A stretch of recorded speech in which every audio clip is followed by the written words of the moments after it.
My name is Joseph Beige. I'm a real estate attorney on Long Island, and I'd like to welcome you to today's podcast.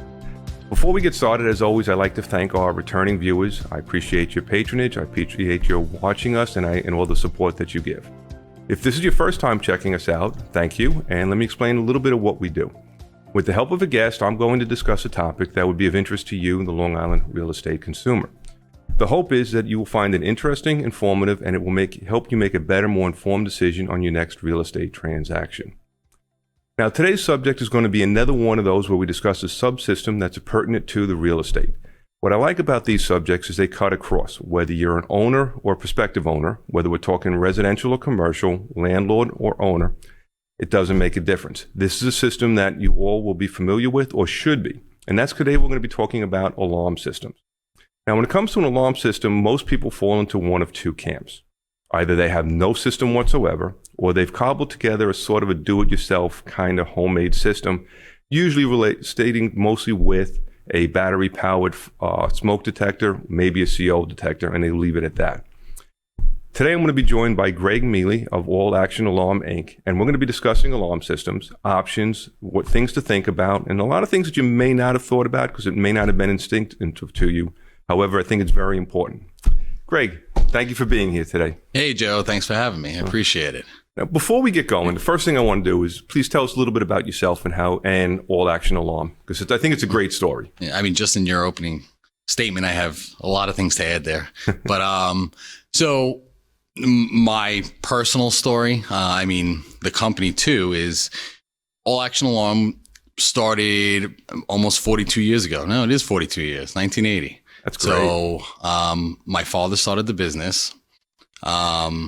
He's probably one of the, first people, to get into the business. It's been around a while, but so I've grown up doing this. So when I was, teenager, I would start working with him on the weekends, during the summers, and then I went to college. While I was in college, my brother Brent, who's my partner now, he was already starting after he graduated college. He's older. He already started working with my father. And after I graduated, and once again, during college, I was doing it during the summers, working with them, learning the technical side of installing security systems and seeing what it was all about. But when I graduated, Brent and I sat down and we were discussing. We liked what we were doing. We enjoyed it. We saw the value in what we were giving to people. So we decided, let's do this.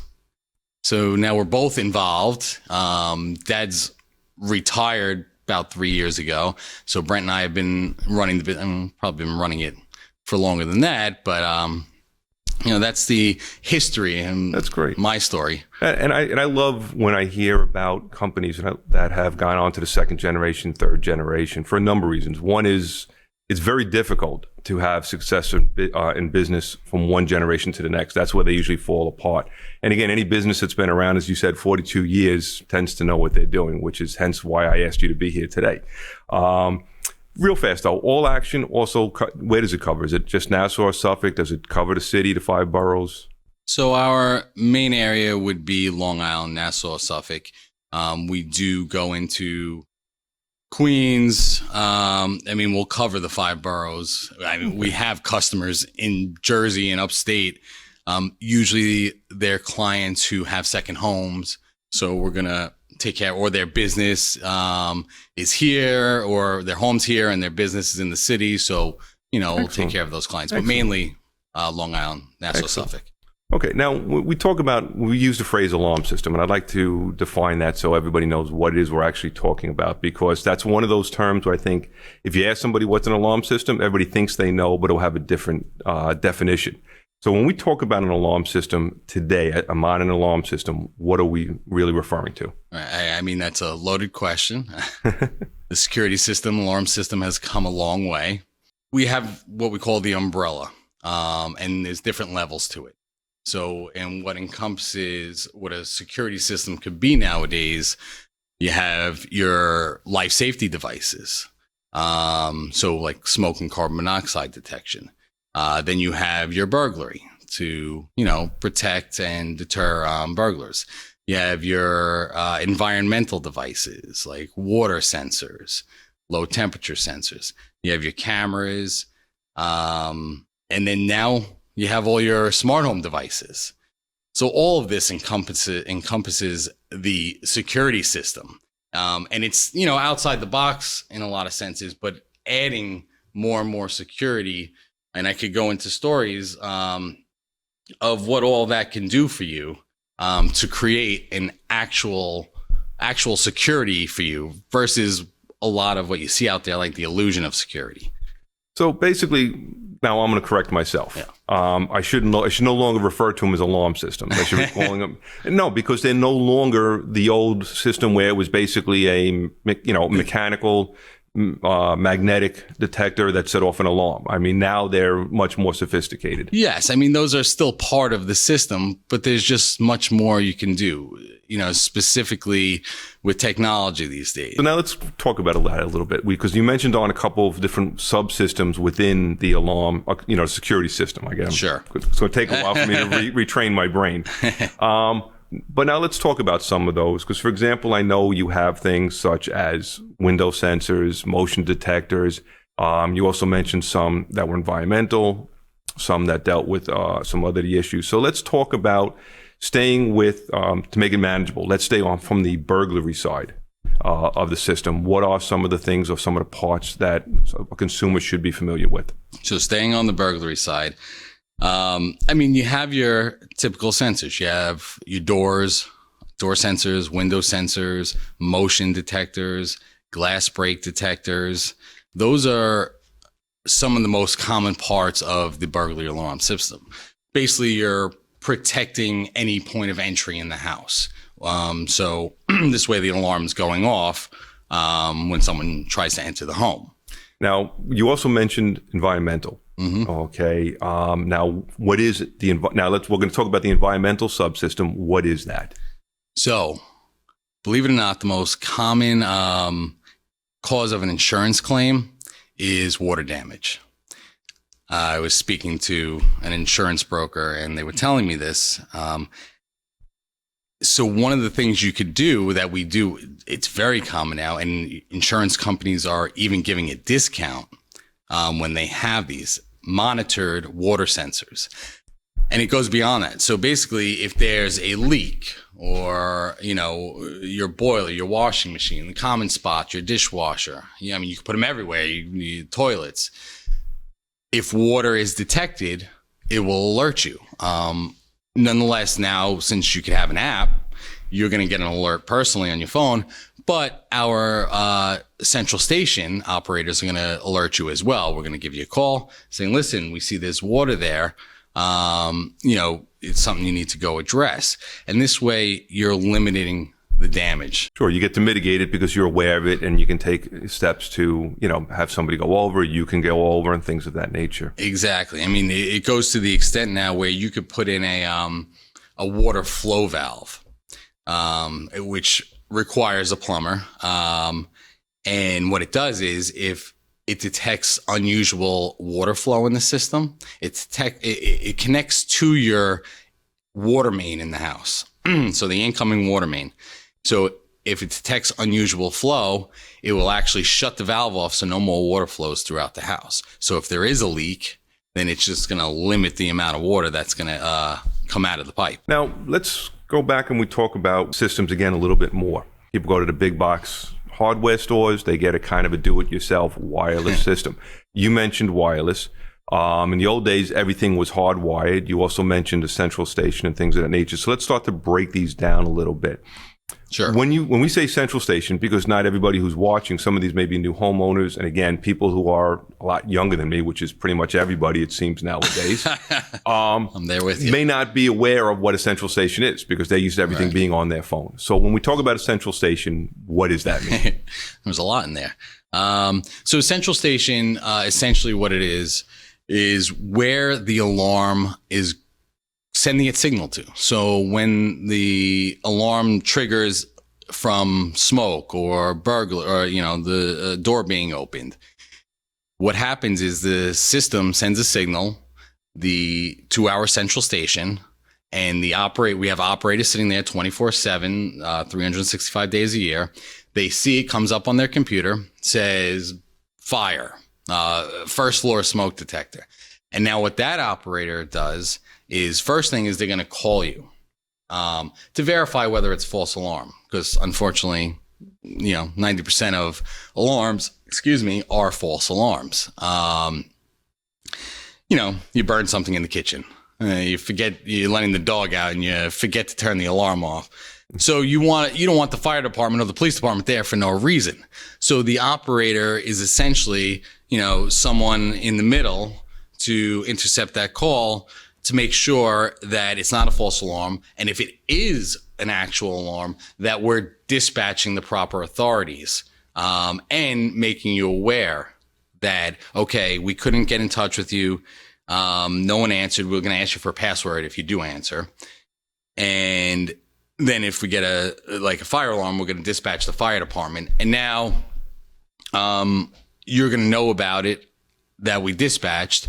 And, that's essentially what the central station is for, to alert you and alert the authorities. Okay. And I think that's a nice difference, because again, unlike a do-it-yourself system that just sends you a text or sends you a warning that, if again, you may not have your phone or you may be asleep, this one has an actual human being who's making a judgment call, as a backup. Absolutely. I mean, there are some DIY systems that provide central station services.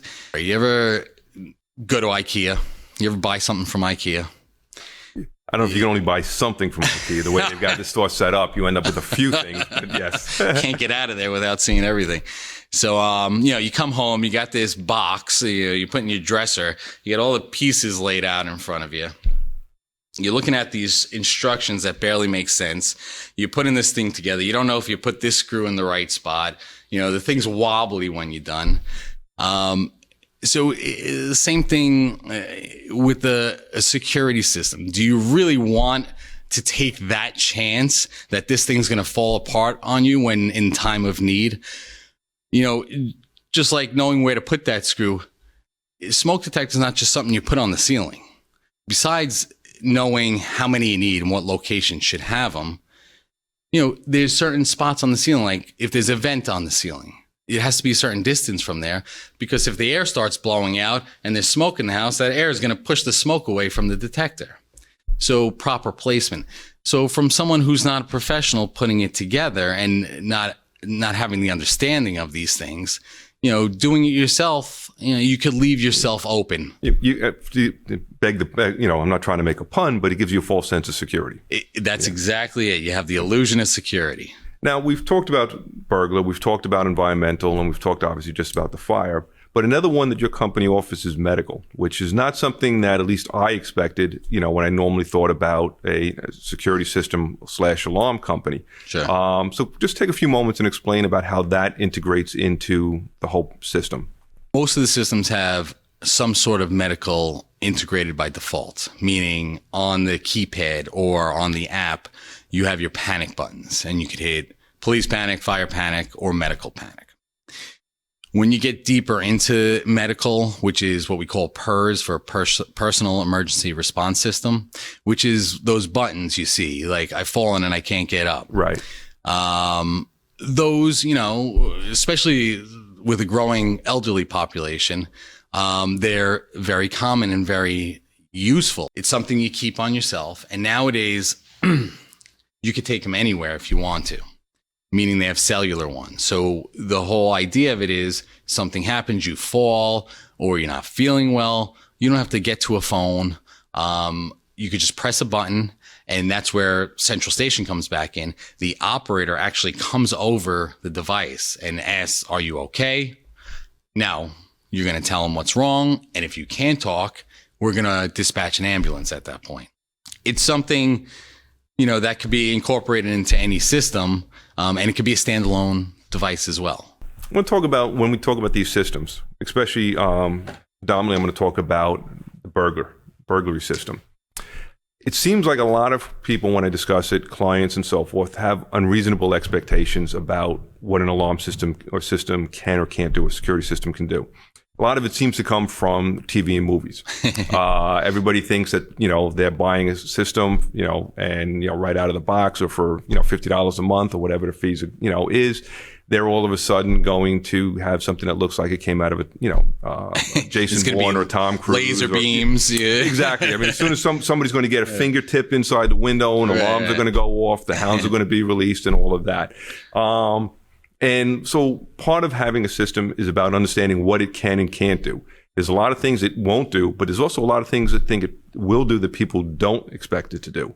So I know that's a lot. How much time do we have? I mean, here's the thing, and it comes down to providing actual security and not just the illusion of security. So what you see a lot, I'll go into homes where the potential client's looking to either upgrade the system they have, they're not happy with their current company, and I'll come in, they'll show me what they have. So, to give me an idea of what, is currently in place. A lot of times, you got 2 doors alarmed and a motion detector in the house. And that is the perfect example of the illusion of security. Because, with motion detectors, if that's your primary, when you're in the house and you turn your alarm on, okay, if you have a motion detector, you have to bypass it because you can't move around the house with a motion detector. So now all you have is these 2 doors alarmed. So really, you don't have any protection at that point. All your windows are exposed. Exactly. Yeah. Unless they're coming through those 2 doors that are alarmed, nothing's going to happen. Or if you have pets in the house, and now the pets have free range of the house, assuming they do, you can never turn the motion detector on. So now you're really leaving yourself exposed.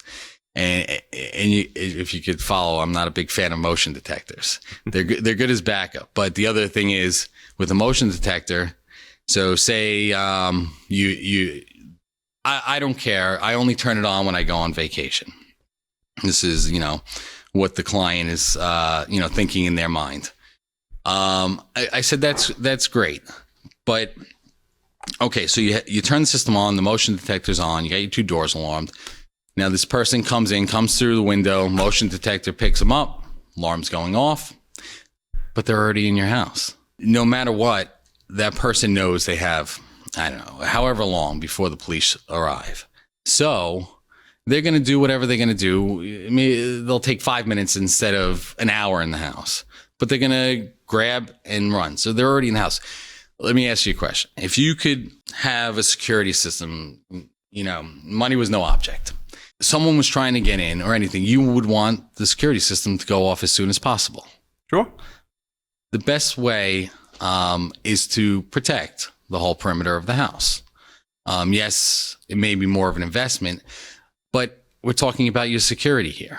If you're going to make that investment, you don't want that illusion. You want it to actually work. There are certain ways, to go about it. I don't know if I got off I don't even remember the original question.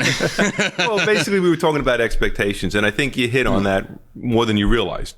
Basically, what it was when you buy a do-it-yourself kit, or you go on one of the specials from a certain companies that are on Long Island, right, that you get a bare bone system, you get a door, and you think what you bought is an illusion. You spent good money, but you really haven't made you protected yourself the way you think you have. Correct. The expectation, like you said, is this is in Hollywood. If you want to stop somebody from getting in, it's possible to be alerted when they come in. But it's not as simple as just throwing up a simple motion detector and saying, okay, now the room is covered. I know I've been involved with motion detectors, a fly lands on it. It's something, and sounds stupid, but it sets it off. And the more they go off and and I'm sure you've heard this from clients as well, false alarms tend to say, well, to hell with it, I'm just going to bypass this. Absolutely. And then now all of a sudden, you spent good money, you only bought yourself an illusion, and then you've even diminished that by not using it to the extent that even it was capable of being used. So 100%. Now when it comes to video, how has that changed the alarm and the security systems industry? So It's another tool. And I mean, videos become so popular now because there's tons of consumer products out there. You could get battery operated ones, excuse me, and just, place them somewhere connected to your Wi-Fi. Video is, like I said, a great tool in addition to the security system. In just like with a lot of what's available now, giving you awareness of what's going on. Your kid is, now going to school on their own, coming home on their own. When they come home, not only can you see that they came home, because now the camera sees you, sends you a notification. Your kid, Joe Jr., puts his code in the keypad on the door lock, which is all integrated into the same system, unlocks the door. You get the notification, okay, Joe disarmed the system. He unlocked the door. I could see it was him. I could see he doesn't have 10 of his little friends hanging out with him as well. So it's giving you awareness. It's not as much of a deterrent anymore as it used to be because the burglars know people have cameras nowadays. Just come out of a pandemic where everybody was wearing a mask, so that doesn't even raise a red flag anymore. It doesn't. I mean, your primary source and the best defense is the burglar alarm when it comes to that. The cameras are great for awareness. Seeing if something does happen, you could go back and check on it. If you are putting cameras in, make sure you have recording. Once again, the DIY type cameras, where you have to pay a monthly fee for the video storage, for the cloud storage. Sure. Make sure you're paying that monthly fee. Now, with central alarm, as we discussed earlier, is monitoring the alarms, whether they're environmental, burglar, fire, whatever it may be. If your system has video is integrated, is central alarm also watching the video? It's a good question. That is an option. It's not common. It's more on a commercial type application that will do that, where alarm goes off, video pops up on the screen for the operator, and that has to be set up that way. Central station cannot just go into the camera. So you're not being spied upon. Exactly. Privacy concerns and so forth. Right. People shouldn't be worried about that. Right. Most secure type of camera system is to do a hardwired local system, has a recorder in the house. You don't have to worry about if your Wi-Fi goes out not having recordings. There's no monthly fee for the storage. And it's the most secure type system. Even if you lose internet, you're still going to be recording. And let's be honest, too. Most people have their Wi-Fi router pretty easily accessible because that's what they need to be. And crooks, unfortunately for us, are not that stupid. And if they think there's a system, they're probably smart enough to know how to disable the Wi-Fi, pretty quickly.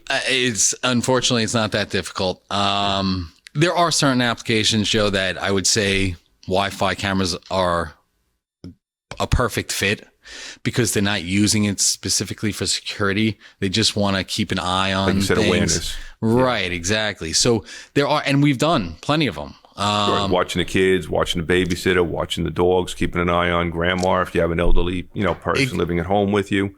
And that's part of the discovery when I meet with the client is, understanding their needs, learning who they are, so we could come up with the best solution that's going to fit your lifestyle. What is probably the biggest misconception that the public has when it comes to security systems that you would like to clarify with them? Biggest misconception. I mean, I go back to those motion detectors. That's fine. Basically, then, like as you said earlier, people put in overabundance of confidence in the one piece of equipment that they're least likely to use. They'll buy it and turn it off. Yeah, it's nonstop. And you said it yourself. And then you have the false alarms and you stop using the system. We get a list of people who are not turning their alarms on.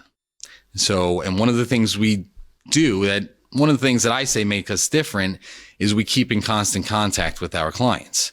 It's not like we put the system in and now you're just a number in the system. If you have an issue, okay, call us. We call and recommend doing inspections once a year. We call when we see that they're not using their system because we want to know why. Is something wrong? Did something happen? Most of the time, if it is something wrong, they're like, yeah, I just haven't been able to call you. Or they just stop using it because it becomes a burden. Yeah. Which means that it wasn't a system. Again, if they didn't accurately relate to you what they wanted, what they can use, or they didn't follow your advice and got a system, again, the motion detectors being the perfect example, they overly relied on those because they were cheap and easy, and it kind of ended up being more of an inconvenience. Yep. Now, I want to lead it back to real estate with a little more of a specific question. When we have home buyers, potential home buyers, and they hire a home inspector. Now, home inspectors look at the house. They don't generally get into the subsystem like the security system. So if I'm a homeowner or potential homeowner, I'm looking at a house and there's a system there.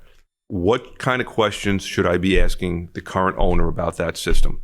So things I would ask. One is, what kind of coverage does this system provide? Are all the doors and windows alarmed? Do you just have that 2-door in motion type system? The biggest thing is, are your smoke and do you have smoke and carbon monoxide detectors? I hope the inspector is looking for that at least. But are they monitored going to a central station where, the fire department will be here? So getting an idea of what's in the house, and what type of system they have. Are you happy with your current company that you're using? That's important because, that company is currently, or was until this point, monitoring your system. And if you weren't happy, you would just, content and, just paying a monthly fee for the central. Right. It happens all the time. We'd happily come out there and inspect the system for you, discuss your options, and at least give you an idea of what's there and what kind of protection you have, whether you use this or not. Right. Somebody's watching this and they turn around and said, okay, they're going to certainly give all action alarm a shot. They want to get a security system, but they want to start looking at and interviewing companies. Maybe they're outside. Maybe they are up in the Bronx or they're, farther upstate. What are some of the questions, or how should they evaluate a security systems company to make sure they're getting a quality one? Well, one of the biggest things nowadays, and I do it myself, I'm sure you do it, go online, look at reviews. It's honestly, it's very helpful. You want to make sure that when the sales rep is coming in your home, they're making it all about you and understanding your needs. If they come in and they say, okay, you got to do this, they're just trying to get in and get out. Right. If they're trying to sell you a one-size-fits-all, look for something that's tailored. Right. I know for me personally, I can't speak for anybody else, that the whole purpose is to educate them, to educate the client. So now they can make the best decision to come up with the right solution. That's interesting. That's a great one. So basically, one of the ways to evaluate it is when that representative of the company left, do you feel smarter about the system than you did before that rep was there? Perfectly said, yes. That's excellent. That's excellent. Craig, I want to thank you for being here. Thank you. Okay. I hope everybody found this interesting. Craig's information is going to appear at the end of this, as always, so you can reach out to him. And again, Craig, thank you for spending your time today. To everybody, I hope you found this interesting. I know I did. The security systems industry has changed. There's more available than it ever was. It's not just about burglar alarms, all right, or keeping people out or keeping your stuff safe. The environmental alarms, especially looking out for water heaters, things of that nature, the places where you can have leaks. Check with your insurance company. You may find that the discount that you get on your homeowner's insurance may offset a lot of the monthly monitoring fees. All right. Again, Craig, thank you for being here. All Thank you so Action much, Alarm Inc. My name is Joseph Beige. I'm a real estate attorney on Long Island. Thank you for watching.